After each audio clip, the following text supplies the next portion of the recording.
lecteurs. Nous sommes de retour avec notre lecture humble du livre des esprits, un livre écrit par Allan Kardec par les esprits. Aujourd'hui, nous allons réfléchir à la question suivante. Allons voir. Question 410. On a quelquefois pendant le sommeil ou le demi-sommeil des idées qui semblent très bonnes et qui, malgré les efforts que l'on fait pour se les rappeler, s'effacent de la mémoire. D'où viennent ces idées? Réponse. Elles sont les résultats de la liberté de l'esprit qui s'émancipe et jouit plus de facultés pendant ces moments. Ce sont souvent aussi des conseils que donnent d'autres esprits. Question dessous.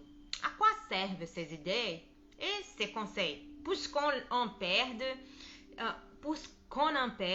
les souvenirs et qu'on ne peut en profiter. Réponse. Ces idées appartiennent quelquefois plus au monde des esprits qu'au monde corporel. Mais le plus souvent, si les corps oublient, l'esprit se souvient et l'idée revient au moment nécessaire comme une inspiration du moment. Question 411. L'esprit incarné dans les moments où il est dégagé de la matière et agit comme esprit, c'est-il l'époque de sa mort? Réponse. Souvent, il la pressent.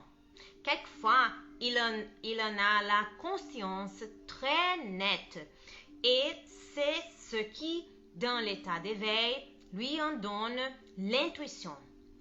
De là vient que certaines personnes prévoient quelquefois leur mort avec une grande exactitude.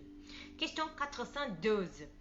L'activité de l'esprit pendant le repos ou le sommeil du corps peut-elle faire éprouver de la fatigue à ces dernières? Réponse. Oui, car l'esprit tient au corps, comme les ballons captifs tiennent au poteau, ou de même que les secousses du ballon ébranlent les poteaux. L'activité de l'esprit réagit sur le corps et peut lui faire éprouver de la fatigue.